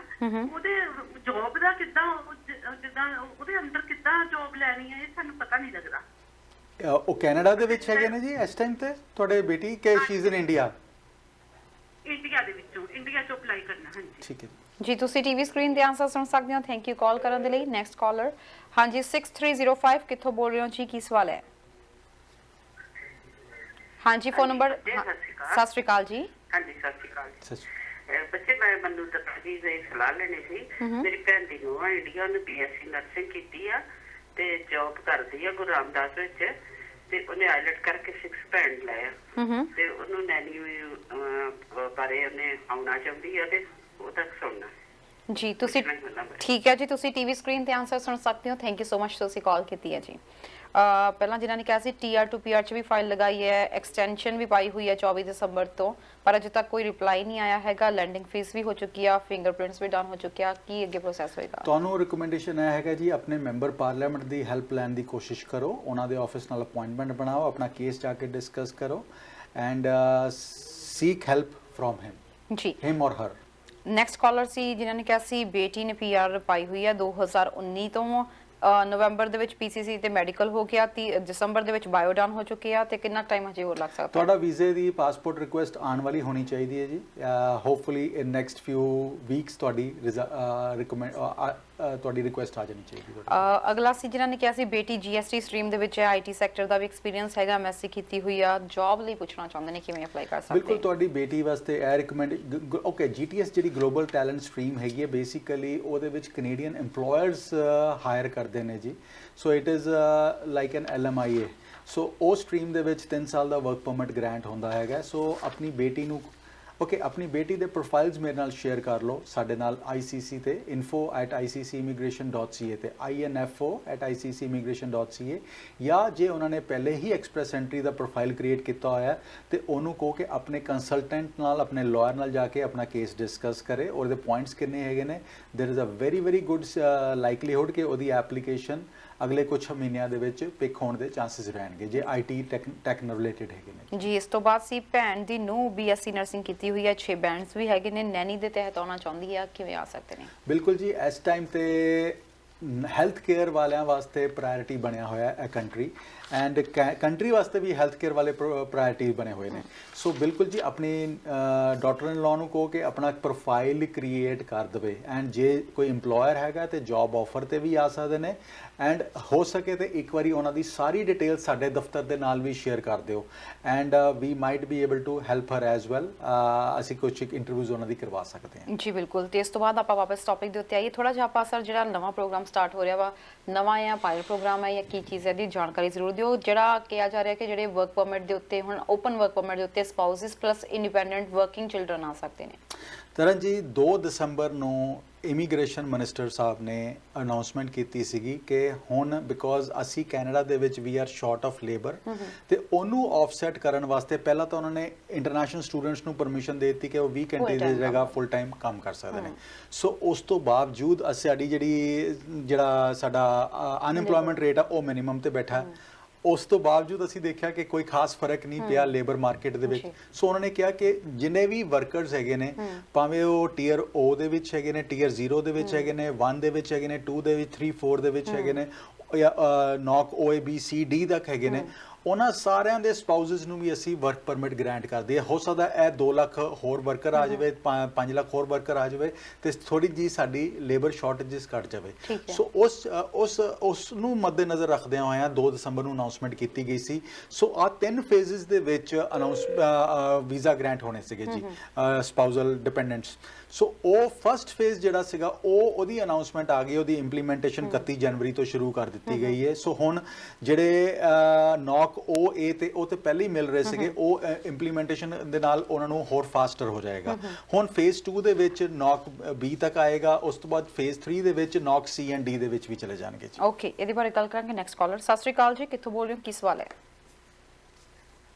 ਹੈਲੋ, ਹਾਂਜੀ ਬੱਚੇ, ਹਾਂਜੀ ਇੱਕ ਤੇ ਇਹਨਾਂ ਨੂੰ ਪੁੱਛਣਾ ਸੀ ਪੰਜਾਬ ਵਿੱਚ ਜੇ ਇਹਨਾਂ ਨੂੰ ਮਿਲ ਕੇ ਇਹਨਾਂ ਦਾ ਕੋਈ ਆਫਿਸ ਹੋਵੇ ਜਾਂ ਕੋਈ ਇਹਨਾਂ ਦਾ ਹੋਵੇ ਉੱਥੇ ਮਿਲ ਕੇ ਗੱਲਬਾਤ ਕਰਨ ਵਾਲਾ, ਤੇ ਉਹਦਾ ਨੰਬਰ ਚਾਹੀਦਾ। ਤੇ ਇੱਕ ਇਹਨਾਂ ਨੂੰ ਇਹ ਕਹਿਣਾ ਸੀ ਵੀ ਆਪਣਾ ਇੱਥੋਂ ਦਾ WhatsApp ਨੰਬਰ ਦੇ ਦੇਣ ਤੇ ਫਿਰ ਉਹ ਇੰਡੀਆ ਵਾਲੇ ਇਹਨਾਂ ਨਾਲ ਖੁਦ ਵੀ ਕਰ। ਤੁਸੀਂ ਨੀਚੇ ਦੇਖ ਸਕਦੇ ਹੋ, ਨੀਚੇ 905 441 2424 ਨੰਬਰ ਇਹਨਾਂ ਦਾ ਹੀ ਹੈ ਜੀ। ਸੌਰੀ 461 2424 ਇਹਨਾਂ ਦਾ ਹੀ ਨੰਬਰ ਹੈ। ਤੁਸੀਂ ਇਹ ਨੰਬਰ ਨੋਟ ਕਰ ਲਵੋ। ਪ੍ਰੋਗਰਾਮ 'ਚ ਜਾਣ ਤੋਂ ਪਹਿਲਾਂ ਸਾਰਾ ਨੰਬਰ ਤੇ ਡਿਟੇਲਸ ਤੁਹਾਨੂੰ ਦੱਸ ਕੇ ਜਾਵਾਂਗੇ ਕਿੱਥੇ ਕਿੱਥੇ ਆਫਿਸਿਸ ਹੈਗੇ ਆ ਜਾਂ ਕਿਵੇਂ ਕੰਟੈਕਟ ਕਰ ਸਕਦੇ ਹੋ। ਥੈਂਕ ਯੂ ਸੋ ਮਚ, ਤੁਸੀਂ ਪ੍ਰੋਗਰਾਮ ਦੇ ਵਿੱਚ ਕਾਲ ਕੀਤੀ ਹੈ ਜੀ, ਥੈਂਕ ਯੂ ਸੋ ਮਚ। ਤੇ ਨੈਕਸਟ ਕਾਲਰ, ਸਤਿ ਸ਼੍ਰੀ ਅਕਾਲ ਜੀ, ਫੋਨ ਨੰਬਰ 6610, ਕਿੱਥੋਂ ਬੋਲ ਰਹੇ ਹੋ ਜੀ, ਕੀ ਸਵਾਲ ਹੈ? ਹਾਂਜੀ 6610, ਕਿੱਥੋਂ ਬੋਲ ਰਹੇ ਹੋ ਜੀ, ਕੀ ਸਵਾਲ ਹੈ? ਮੈਂ ਸਰੀ ਤੋਂ ਬੋਲ ਰਿਹਾ। ਹਾਂਜੀ ਮੈਂ ਆਪਣੇ ਲੜਕੇ ਦਾ ਅਪਲਾਈ ਕੀਤਾ, ਮੇਰਾ ਲੜਕਾ ਦੁਬਈ ਦੇ ਵਿੱਚ ਹੈ। ਹੁਣ ਮੈਂ ਐਜ਼ ਅ ਵਿਜ਼ਟਰ ਨੂੰ ਲੈਣਾ ਚਾਹੁੰਦਾ ਸੀ ਜੀ। ਤੇ ਅਪਲਾਈ ਕੀਤਾ ਸੀ, ਉਹ ਕਿੰਨਾ ਚਿਰ ਬਾਅਦ ਲੱਗ ਜਾਂਦਾ ਹੁੰਦਾ ਵੀਜ਼ੇ ਦਾ? ਕਦੋਂ ਅਪਲਾਈ ਕੀਤਾ ਸੀ ਤੁਸੀਂ? ਤੇ 1 ਮਹੀਨਾ ਹੋ ਗਿਆ। 1 ਮਹੀਨਾ ਹੋਇਆ। ਟੀਵੀ ਸਕਰੀਨ ਤੇ ਆਨਸਰ ਸੁਣ ਸਕਦੇ ਹੋ ਜੀ। ਥੈਂਕ ਯੂ ਸੋ ਮਚ ਕਾਲ ਕਰਨ ਦੇ ਲਈ। ਪਹਿਲਾਂ ਪੈਨਾਂ ਦਾ ਹੀ ਅਪਲਾਈ ਕਰਦੀ। ਤਰਨ ਜੀ, ਅੱਜ ਦੀ ਤਰੀਕ ਦੇ ਵਿੱਚ ਵਿਜ਼ਿਟ ਵੀਜ਼ਾ ਦੇ ਪ੍ਰੀ ਪ੍ਰੋਸੈਸਿੰਗ ਟਾਈਮ ਹੈਗਾ 4 ਹਫ਼ਤਿਆਂ ਤੋਂ ਲੈ ਕੇ 16 ਹਫ਼ਤਿਆਂ ਦੇ ਵਿੱਚ ਹੈਗੀ ਹੈ। ਤੇ ਅਸੀਂ ਲਾਸਟ ਵੀਕ ਇੱਕ ਨਿਊਜ਼ ਵੀ ਸ਼ੇਅਰ ਕੀਤੀ ਸੀ ਤਰਨ ਕਿ ਬੈਕਲੌਗ ਦੇ ਵਿੱਚ ਤਕਰੀਬਨ 7 ਲੱਖ ਫਾਈਲਾਂ ਇਹੋ ਜਿਹੀਆਂ ਹੈਗੀਆਂ 700,000 ਜਿਹੜੀਆਂ ਵਿਜ਼ਿਟ ਵੀਜ਼ਿਆਂ ਦੀਆਂ ਫਾਈਲਾਂ ਜਿਨ੍ਹਾਂ ਦੇ ਪ੍ਰੋਸੈਸਿੰਗ ਟਾਈਮ ਤੋਂ ਬਿਯੋਂਡ ਜਾ ਚੁੱਕੀਆਂ। ਸੋ ਉਹਨਾਂ ਦੇ ਉੱਤੇ ਗੱਲ ਕੀਤੀ ਜਾ ਰਹੀ ਸੀ ਕਿ ਇੱਕ ਲੀਕ ਡਾਕੂਮੈਂਟੇਸ਼ਨ ਸਾਹਮਣੇ ਆਈ ਸੀਗੀ ਜਿਹਦੇ ਵਿੱਚ ਦੱਸਿਆ ਜਾ ਰਿਹਾ ਸੀਗਾ ਕਿ ਉਹ ਐਪਲੀਕੇਸ਼ਨਸ ਨੂੰ ਥੋੜੀ ਤਰਜੀਹ ਦਿੱਤੀ ਜਾਏਗੀ ਐਂਡ ਕੁਝ ਇੱਕ ਚੀਜ਼ਾਂ ਛੱਡ ਵੀ ਦਿੱਤੀਆਂ ਜਾਣਗੀਆਂ, ਰਾਹਤ ਵੀ ਦਿੱਤੀ ਜਾਏਗੀ। ਸੋ ਐਕਸਪੈਕਟਡ ਸੀਗਾ ਕਿ ਨਾ ਤੇ ਉਹਨਾਂ ਨੂੰ ਫਾਈਨੈਂਸ਼ੀਅਲਸ ਦੇ ਉੱਤੇ ਜ਼ਿਆਦਾ ਬੋਦਰ ਕੀਤਾ ਜਾਏਗਾ, ਨਾ ਹੀ ਉਹਨਾਂ ਦੇ ties to the home country ਨੂੰ ਲੈ ਕੇ। ਸੋ ਉਹ ਜੇ 7 ਲੱਖ ਐਪਲੀਕੇਸ਼ਨਸ ਉਹਨਾਂ ਨੂੰ ਵੀ ਵਿਜ਼ਿਟ ਵੀਜ਼ਾ ਹੁਣ ਲੱਗ ਜਾਣੇ ਚਾਹੀਦੇ ਨੇ ਬਿਕੋਜ਼ ਫੈਬਰੂਰੀ ਦੇ ਵਿੱਚ we are expecting some update on that. Otherwise ਜਿਹੜਾ ਅੱਜ ਦਾ ਕਰੰਟ ਪ੍ਰੋਸੈਸਿੰਗ ਟਾਈਮ ਹੈਗਾ 4 ਹਫ਼ਤਿਆਂ ਤੋਂ ਲੈ ਕੇ 16 ਹਫ਼ਤਿਆਂ ਦਾ ਹੈਗਾ ਜੀ। ਐਂਡ ਮੈਂ ਬਾਰ-ਬਾਰ ਘੁੰਮ ਕੇ ਉਸੇ ਚੀਜ਼ ਤੇ ਆ ਜਾਣਾ ਤਰਨ ਬਿਕੋਜ਼ ਅੱਜ ਫੈਬਰੂਰੀ 1 ਹੋ ਗਈ ਹੈ ਜੀ। 28 ਫਰਵਰੀ ਤੱਕ ਪਬਲਿਕ ਪਾਲਿਸੀ ਐਗਜ਼ਿਸਟ ਕਰ ਰਹੀ ਹੈ ਕਿ ਜਿੰਨੇ ਵੀ ਵਿਜ਼ਟਰ ਆਏ ਨੇ ਉਹ ਇਸ ਪਾਲਿਸੀ ਦੇ ਤਹਿਤ ਵਰਕ ਪਰਮਿਟ ਲੈ ਸਕਦੇ ਨੇ। ਸੋ ਜਿੰਨੇ ਵੀ ਤੁਸੀਂ ਵਿਜ਼ਿਟ ਵੀਜ਼ਾ ਤੇ ਆਏ ਹੋ ਜਾਂ ਜਿਨ੍ਹਾਂ ਦੇ ਕੋਲ ਵਿਜ਼ਿਟਰ ਵੀਜ਼ਾ ਲੱਗਾ ਹੋਇਆ and you have intentions to settle in Canada, this probably is a golden time। ਇਸ ਚੀਜ਼ ਦਾ ਫਾਇਦਾ ਲੈ ਲਓ ਜੀ। ਐਂਡ ਜਦੋਂ ਵੀ ਤੁਸੀਂ ਵਰਕ ਪਰਮਿਟ ਲੈਣਾ ਹੈਗਾ ਹੈ ਆਪਣੇ ਕੰਸਲਟੈਂਟ ਲਾਇਰ ਨੂੰ ਬੈਠ ਕੇ ਡਿਸਕਸ ਕਰਨਾ ਹੈ ਕਿ ਤੁਹਾਡੀ PR ਹੋ ਰਹੀ ਹੈ ਜਾਂ ਨਹੀਂ ਹੋ ਰਹੀ। ਜਦੋਂ ਵੀ PR ਡਿਸਕਸ ਕਰਨੀ ਹੈ ਕੱਲੀ ਹਾਈਪੋਥੈਟੀਕਲੀ ਨਹੀਂ, ਮੈਂ 8777 ਆਈਲੈਟ ਦੇ ਵਿੱਚ ਲੈਣਾ ਇਜ਼ ਨਾਟ ਈਜ਼ੀ। ਤੁਹਾਡੇ ਬੈਂਡ ਜੇ 4 ਆ ਸਕਦੇ ਨੇ ਤੇ ਆਪਣੇ ਕੰਸਲਟੈਂਟ ਨੂੰ ਦੱਸੋ ਕਿ ਮੈਂ 4 ਤੋਂ ਵੱਧ ਨਹੀਂ ਲੈ ਸਕਦਾ। ਜੇ 5 ਲੈ ਸਕਦੇ 4.5 ਹੀ ਦੱਸੋ, 4 ਹੀ ਦੱਸੋ। ਆਪਣੀ ਏਜ, ਆਪਣੀ ਐਜੂਕੇਸ਼ਨ, ਡਿਗਰੀ ਜੀ ਮੇਰੇ ਕੋਲ ਮਾਸਟਰਸ ਹੈਗੀ ਹੈ ਬਟ ਮੈਂ ਡਿਗਰੀ ਬੈਚਲਰਸ ਦੀ ਵੀ ਨਹੀਂ ਲਿੱਤੀ। ਸੋ ਤੁਹਾਡੇ ਕੋਲ ਕੁਝ ਵੀ ਨਹੀਂ ਹੈਗਾ ਬੇਸਿਕਲੀ। ਸੋ ਤੁਹਾਡੇ ਕੋਲ ਜਿਹੜੀ ਮਾਰਕਸ਼ੀਟ ਤੁਹਾਡੇ ਕੋਲ ਹੈਗੀ ਹੈ ਉਹਨੂੰ ਡਿਸਕਸ ਕਰਨਾ ਆਪਣੇ ਕੰਸਲਟੈਂਟ ਲਾਇਰ ਨਾਲ ਜੋ ਐਕਚੁਅਲ ਦੇ ਵਿੱਚ ਐਗਜ਼ਿਸਟ ਕਰਦਾ, ਆਪਣੀ ਏਜ, ਆਪਣੀ ਐਜੂਕੇਸ਼ਨਲ। ਸੋ ਇਹ ਚੀਜ਼ਾਂ ਡਿਸਕਸ ਕਰੋ ਐਂਡ ਦੇਖੋ ਕਿ ਕਿਹੜਾ ਪ੍ਰੋਵਿੰਸ ਤੁਹਾਨੂੰ ਪਰਮਨੈਂਟ ਰੈਜ਼ੀਡੈਂਸੀ ਗ੍ਰਾਂਟ ਕਰ ਰਿਹਾ। ਸੋ ਬੇਸਿਕਲੀ ਮੈਂ ਹਮੇਸ਼ਾ ਕਹਿੰਦਾ ਜੀ ਗ੍ਰੇਡ 12 ਤੁਹਾਡੇ ਕੋਲ ਜ਼ਰੂਰ ਹੋਣਾ ਚਾਹੀਦਾ ਹੈਗਾ। ਆਈਲੈਟ ਦੇ ਵਿੱਚ 4 ਬੈਂਡ ਲੈਣ ਦੀ ਕਪੈਸਿਟੀ ਜ਼ਰੂਰ ਹੋਣੀ ਚਾਹੀਦੀ ਹੈ ਜੇ ਤੁਸੀਂ ਕੈਨੇਡਾ ਦੀ permanent residency under PNP stream ਦੇ ਵਿੱਚ ਤੁਸੀਂ ਲੱਭ ਰਹੇ ਹੋ। ਸੋ ਇਹ ਸਟਰੀਮਸ ਇਹੋ ਜਿਹੀਆਂ ਹੈਗੀਆਂ ਜਿੱਥੇ ਈਵਨ ਲੇਬਰ ਜਾਂ ਹੈਲਪਰ ਜੌਬਸ ਵੀ ਤੁਹਾਨੂੰ ਪਰਮਨੈਂਟ ਰੈਜ਼ੀਡੈਂਸੀ ਵਾਸਤੇ ਕੁਆਲੀਫਾਈ ਕਰਾ ਦਿੰਦੀਆਂ। ਸਟਾਰਟਅਪ ਵੀਜ਼ਾ ਕੀ ਹੈ ਤੇ ਇਹਦੇ ਤਹਿਤ ਕੌਣ-ਕੌਣ ਅਪਲਾਈ ਕਰ ਸਕਦਾ ਤੇ ਕੀ ਇਹ ਵਿਦ ਫੈਮਿਲੀ ਵੀਜ਼ਾ ਮਿਲਦਾ ਹੈ? ਓਕੇ ਤਰਨ ਜੀ, ਬਿਜ਼ਨਸ ਦੇ ਵਿੱਚ ਐਂਟਰਪ੍ਰੀਨਿਓਰ ਦੇ ਵਿੱਚ ਟੈਕ ਦੇ ਵਿੱਚ there are 4 programs startup is one visa intra company is another visa ਉਸ ਤੋਂ ਬਾਅਦ PNP entrepreneurs is the third visa and owner operator category ਦੇ ਵਿੱਚ ਜਿੱਥੇ ਤੁਸੀਂ ਬਿਜ਼ਨਸ ਆ ਕੇ ਬਾਏ ਕਰਦੇ ਹੋ ਫੋਰਥ ਕੈਟਾਗਰੀ ਹੋ ਜਾਂਦੀ ਸੋ ਸਟਾਰਟਅਪ ਤਰਨ ਇਹੋ ਜਿਹਾ ਵੀਜ਼ਾ ਹੈਗਾ ਬਾਕੀ ਸਾਰੇ ਸਟਰੀਮਸ ਦੇ ਵਿੱਚ ਪਹਿਲੇ ਵਰਕ ਪਰਮਿਟ ਮਿਲਦਾ ਹੈ ਤੇ ਫਿਰ ਪੀਆਰ ਮਿਲਦੀ ਹੈਗੀ ਤੁਸੀਂ ਇੱਥੇ ਰਹਿ ਕੇ ਆਪਣਾ ਬਿਜ਼ਨਸ ਐਸਟੈਬਲਿਸ਼ ਫਿਰ ਪੀਆਰ ਵਾਸਤੇ ਕੁਆਲੀਫਾਈ ਹੁੰਦੇ ਹੋ ਸਟਾਰਟਅਪ ਇੱਕ ਇਹੋ ਜਿਹਾ ਵੀਜ਼ਾ ਹੈਗਾ ਜਿਹਦੇ ਵਿੱਚ ਐਜੂਕੇਸ਼ਨ ਦੀ ਬਹੁਤ ਜ਼ਿਆਦਾ ਰਿਕੁਆਇਰਮੈਂਟ ਨਹੀਂ ਹੈਗੀ ਤੁਹਾਡੇ ਕੋਲ ਐਜੂਕੇਸ਼ਨ ਜੋ ਵੀ ਹੈਗੀ ਹੈ ਨਹੀਂ ਹੈਗੀ ਤਾਂ ਵੀ ਤੁਸੀਂ ਇਹਦੇ ਵਿੱਚ ਜਾ ਸਕਦੇ ਹੈਗੇ ਹੋ so education is not a big deal so ਜੇ 8ਵੀਂ ਪਾਸ ਹੈਗੇ ਹੋ ਤਾਂ ਵੀ ਤੁਸੀਂ ਇਸ ਪ੍ਰੋਗਰਾਮ ਦੇ ਵਿੱਚ ਜਾ ਸਕਦੇ ਹੈਗੇ ਹੋ ਜੇ 8ਵੀਂ ਨਹੀਂ ਹੈਗੀ ਤਾਂ ਵੀ ਤੁਸੀਂ ਜਾ ਸਕਦੇ ਹੋ ਆਈਲੈਟ ਦੇ ਵਿੱਚ 5 ਬੈਂਡ ਦੀ ਰਿਕੁਆਇਰਮੈਂਟ ਜ਼ਰੂਰ ਹੈਗੀ ਹੈ ਤੀਸਰੀ ਸਭ ਤੋਂ ਇੰਪੋਰਟੈਂਟ ਚੀਜ਼ ਹੈਗੀ ਕਿ ਤੁਹਾਡੇ ਕੋਲ ਕੋਈ ਆਈਡੀਆ ਇਹੋ ਜਿਹਾ ਹੋਣਾ ਚਾਹੀਦਾ ਆ ਜਿਹੜਾ ਇੱਥੇ ਆ ਕੇ ਬਿਜ਼ਨਸ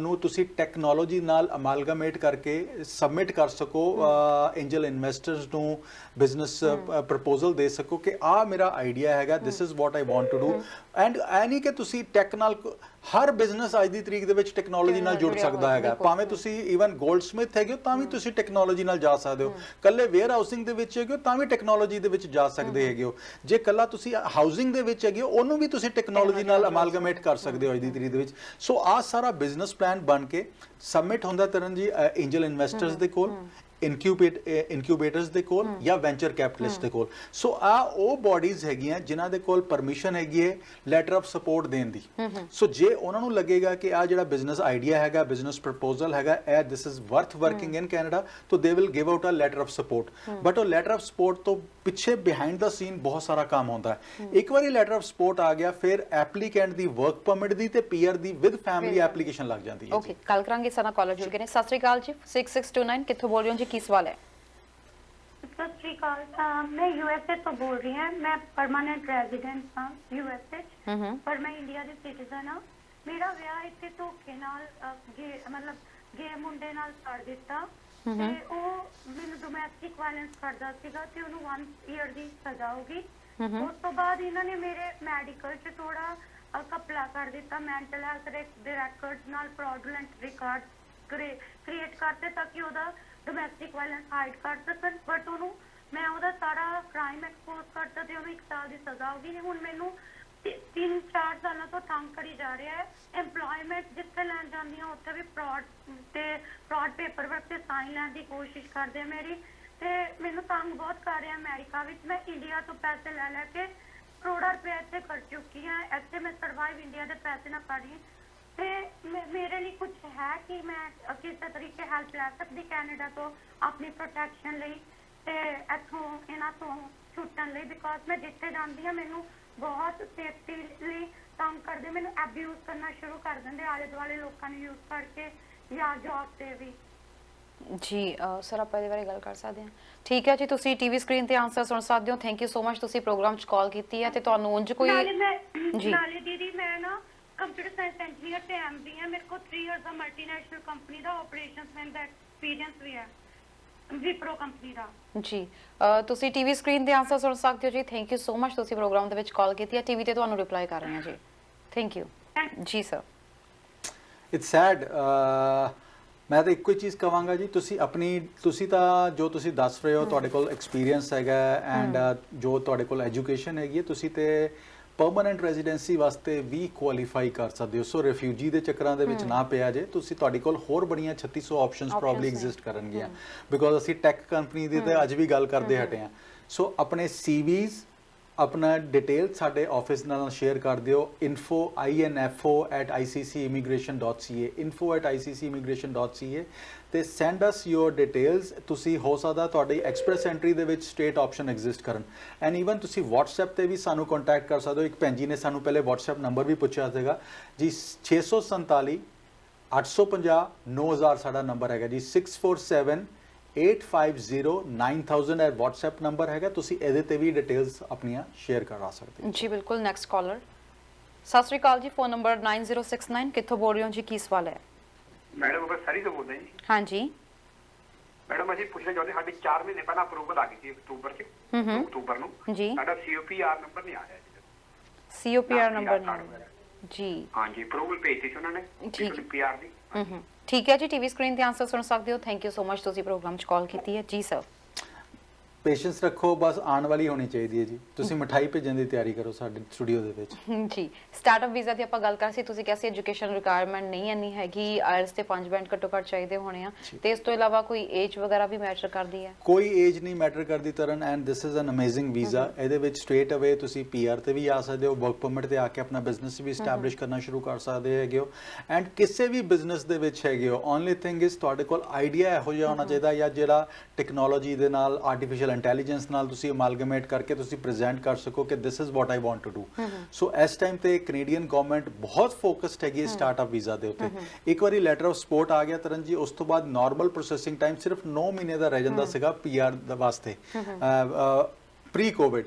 ਉਸ ਤੋਂ ਬਾਅਦ ਡਿਊਰਿੰਗ ਕੋਵਿਡ ਆ ਪ੍ਰੋਸੈਸਿੰਗ ਟਾਈਮ ਵੱਧ ਕੇ 3 ਸਾਲ ਤੱਕ ਚਲਾ ਗਿਆ ਸੀਗਾ, ਬਟ ਹੁਣ ਹੌਲੀ ਹੌਲੀ ਟਾਈਮ ਫਿਰ ਥੱਲੇ ਆ ਰਿਹਾ ਹੈਗਾ। ਹੁਣ ਐਂਡ ਗਵਰਨਮੈਂਟ ਦੀ ਪ੍ਰਾਇੋਰਟੀ ਹੈਗੀ ਹੈ, ਬਿਕੋਜ਼ ਇਹੋ ਜਿਹੇ ਐਪਲੀਕੈਂਟਸ ਨੂੰ ਕੈਨੇਡਾ ਲੈ ਕੇ ਆਉਣਾ ਚਾਹੁੰਦੀ ਹੈ ਜਿਹੜੇ ਇੱਥੇ ਆ ਕੇ ਬਿਜ਼ਨਸ ਸ਼ੁਰੂ ਕਰਨ, ਐਂਟਰਪ੍ਰੇਨਿਓਰਸ਼ਿਪ ਸ਼ੁਰੂ ਕਰਨ, ਐਂਡ ਇੱਥੇ ਇੱਕ ਜਾਂ ਦੋ ਜੌਬਸ ਕ੍ਰੀਏਟ ਜ਼ਰੂਰ ਕਰਨ। ਜੀ, ਇਹ ਪ੍ਰੋਗਰਾਮ ਦੀ ਲਾਸਟ ਕਾਲ ਲੈ ਰਹੇ ਹਾਂ ਜੀ ਅਸੀਂ। ਸਤਿ ਸ਼੍ਰੀ ਅਕਾਲ ਜੀ, ਕਿੱਥੋਂ ਬੋਲ ਰਹੇ ਹੋ, ਕੀ ਸਵਾਲ ਹੈ?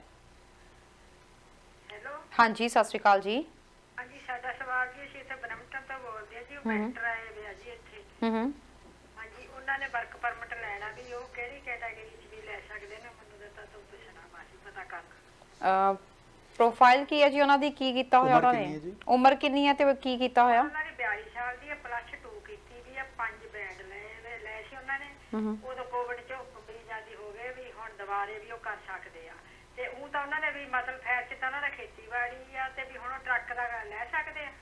ਜੀ, ਤੁਸੀਂ ਟੀਵੀ ਸਕਰੀਨ ਤੇ ਆਨਸਰ ਸੁਣ ਸਕਦੇ ਹੋ ਜੀ। ਥੈਂਕ ਯੂ ਸੋ ਮਚ ਕਾਲ ਕਰਨ ਦੇ ਲਈ। ਜੀ ਸਰ।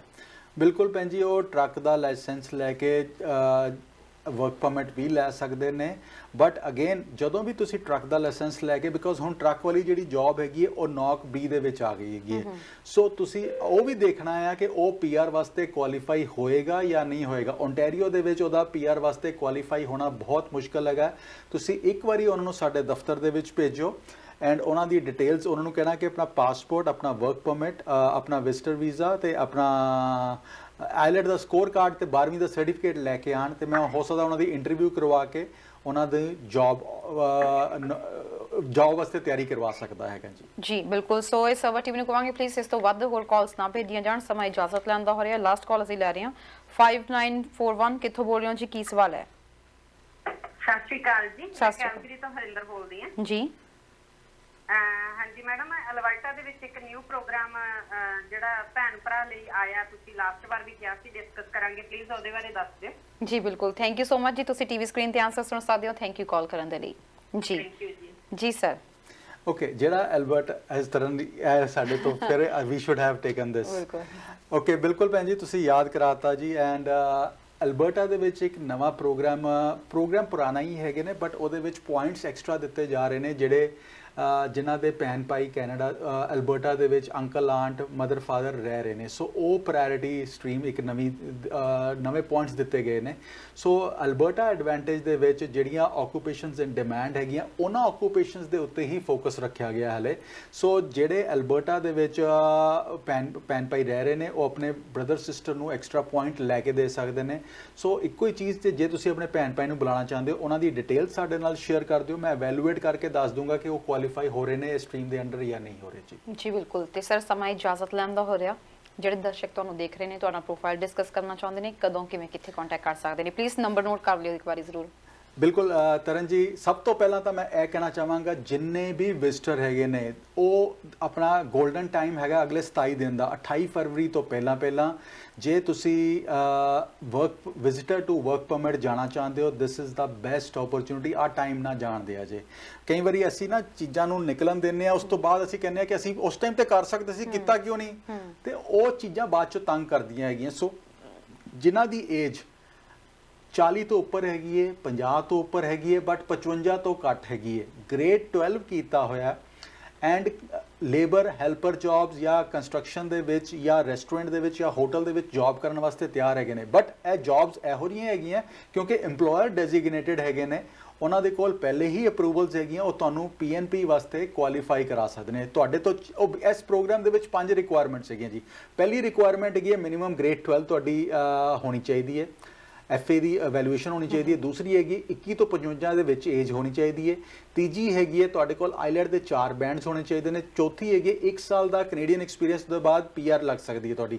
ਸੋ ਪੰਜਵੀਂ ਰਿਕੁਆਇਰਮੈਂਟ ਹੈਗੀ ਕਿ EMPLOYER ਡੈਜ਼ਿਗਨੇਟਿਡ ਹੋਣਾ ਚਾਹੀਦਾ। ਸੋ ਉਹ ਮੇਰੇ ਕੋਲ EMPLOYER ਡੈਜ਼ਿਗਨੇਟਿਡ ਹੈਗਾ ਆ, ਤੁਹਾਨੂੰ ਹੈਲਪ ਕਰ ਸਕਦੇ ਨੇ ਪ੍ਰੋਵਾਈਡਡ ਤੁਸੀਂ 4 ਰਿਕੁਆਇਰਮੈਂਟਸ ਮੀਟ ਕਰਦੇ ਹੋ। ਸੋ ਇਨਫੋਰਮੇਸ਼ਨ ਲੈਣ ਵਾਸਤੇ ਜਿੰਨੇ ਵੀ ਵਿਜ਼ਟਰ ਆਏ ਨੇ ਇੱਕ ਵਾਰੀ ਸਾਡੇ ਆਫਿਸ ਨੂੰ ਸੰਪਰਕ ਜ਼ਰੂਰ ਕਰ ਲੈਣ ਐਂਡ ਹੋ ਸਕੇ ਤੇ ਕਿਸੇ ਵੀ ਕੰਸਲਟੈਂਟ ਨੂੰ ਕਿਸੇ ਵੀ ਲਾਇਰ ਨਾਲ ਗੱਲ ਕਰਨ ਤਾਂ ਕਿ ਤੁਸੀਂ ਇਸ ਪ੍ਰੋਗਰਾਮ ਦਾ ਫਾਇਦਾ ਲੈ ਸਕਦੇ ਹੋ। ICC ਨਾਲ ਕੰਟੈਕਟ ਕਰਨਾ ਗ੍ਰੇਟ, ਜੇ ਨਹੀਂ ਕਰਨਾ ਤਾਂ ਵੀ ਕਿਸੇ ਕੰਸਲਟੈਂਟ ਲਾਇਰ ਦੀ ਜਿਹਨੂੰ ਤੁਸੀਂ ਟਰਸਟ ਕਰਦੇ ਹੋ ਉਹਨਾਂ ਨਾਲ ਫੋਨ ਕਰਕੇ ਜ਼ਰੂਰ ਡਿਸਕਸ ਕਰੋ। ਦੂਸਰੀ ਚੀਜ਼, ਜਿੰਨੇ ਵੀ ਇੰਟਰਨੈਸ਼ਨਲ ਸਟੂਡੈਂਟਸ ਹੈਗੇ ਨੇ ਜਿਨ੍ਹਾਂ ਦੀ ਵਰਕ ਪਰਮਿਟ ਐਕਸਪਾਇਰ ਹੋਣ ਜਾ ਰਹੇ ਨੇ ਅਗਲੇ 3 4 6 ਮਹੀਨਿਆਂ ਦੇ ਵਿੱਚ, ਜਾਂ ਜਿਨ੍ਹਾਂ ਦੇ ਪਿਛਲੇ 3 ਮਹੀਨਿਆਂ ਦੇ ਵਿੱਚ ਐਕਸਪਾਇਰ ਹੋਏ ਨੇ ਐਂਡ ਪਿੱਛੇ 31 ਦਸੰਬਰ ਤੱਕ ਤੇ ਜਿਨ੍ਹਾਂ ਦੀ ਵੀ post grad work permit expire ਉਹ ਸਾਰੇ ਐਲੀਜੀਬਲ ਹੈਗੇ ਨੇ ਭਾਵੇਂ ਉਹਨਾਂ ਕੋਲ ਆਇਆ ਜਾਂ ਨਹੀਂ ਆਇਆ। ਜੇ ਉਹਨਾਂ ਦੇ ਕੋਲ ਵਰਕ ਪਰਮਿਟ ਐਕਸਟੈਂਸ਼ਨਸ ਨਹੀਂ ਆਇਆ ਉਹਦਾ ਕੀ ਰੈਮੇਡੀ ਹੈਗੀ, ਉਹਦੇ ਵਾਸਤੇ ਵੀ ਸਾਨੂੰ ਕੰਟੈਕਟ ਕਰੋ। ਜੇ ਅਗਲੇ 6 ਮਹੀਨੇ ਦੇ ਵਿੱਚ ਤੁਹਾਡਾ ਵਰਕ ਪਰਮਿਟ ਐਕਸਪਾਇਰ ਹੋ ਰਿਹਾ ਤੇ get in touch with us now. And ਤੀਸਰੀ ਚੀਜ਼, ਜਾਣ ਤੋਂ ਪਹਿਲਾਂ ਇਮੀਗ੍ਰੇਸ਼ਨ ਦੇ ਵਿੱਚ ਬਹੁਤ ਸਾਰੇ ਪ੍ਰੋਗਰਾਮ ਐਗਜ਼ਿਸਟ ਕਰ ਰਹੇ ਨੇ। ਕਦੀ ਵੀ ਜਦੋਂ ਤੁਸੀਂ ਵਰਕ ਪਰਮਿਟ ਤੋਂ ਲੈਂਦੇ ਹੋ ਤੇ ਆਹ ਸੋਚੋ ਕਿ ਤੁਹਾਡੀ permanent residency with family possible ਹੈਗੀ ਹੈ ਜਾਂ ਨਹੀਂ ਹੈਗੀ। ਸੋ ਉਹਦੇ ਤੇ ਫੋਕਸ ਰੱਖੋ। ਸਾਡੇ ਆਫਿਸ ਦਾ ਨੰਬਰ ਹੈਗਾ ਜੀ 905 461 2424 905 461 2424। ਈਮੇਲ ID ਹੈਗਾ info@icc'immigration.ca info@icc'immigration.ca and WhatsApp number ਹੈਗਾ ਸਾਡਾ 647-850-9000 647-850-9000। Thank you so much sir ਸਾਡੇ ਪ੍ਰੋਗਰਾਮ ਚ ਆਉਣ ਲਈ। ਥੈਂਕ ਯੂ ਤਰਨ ਜੀ, ਆਲਵੇਜ਼ ਅ ਪਲੇਜ਼ਰ। ਸੋ ਦੋਸਤੋ ਇਸੇ ਸਾਡਾ ਪ੍ਰੋਗਰਾਮ ਇਮੀਗ੍ਰੇਸ਼ਨ ਮੈਟਰਸ। ਹੁਣ ਆਪਣੀ ਪ੍ਰੋਫਾਈਲ ਡਿਸਕਸ ਕਰਨਾ ਚਾਹੁੰਦੇ ਹੋ, ਕੈਨੇਡਾ ਤੋਂ ਬਾਹਰ ਹੋ, ਕੈਨੇਡਾ ਦੇ ਵਿੱਚੋਂ ਆਪਣੇ ਚਾਂਸਸ ਦੇਖਣਾ ਚਾਹੁੰਦੇ ਹੋ, ਤੁਸੀਂ ICC ਇਮੀਗ੍ਰੇਸ਼ਨ ਨੂੰ ਕੰਟੈਕਟ ਕਰ ਸਕਦੇ ਹੋ। ਡਿਟੇਲਸ ਤੁਹਾਨੂੰ ਪ੍ਰੋਵਾਈਡ ਕਰਵਾ ਦਿੱਤੀਆਂ ਗਈਆਂ ਨੇ। ਇਸ ਦੇ ਨਾਲ ਹੀ ਫਿਲਹਾਲ ਦਿਓ ਇਜਾਜ਼ਤ। ਦੇਖਦੇ ਰਹੋ ਹਮਦਰਦ TV। ਸਤਿ ਸ਼੍ਰੀ ਅਕਾਲ।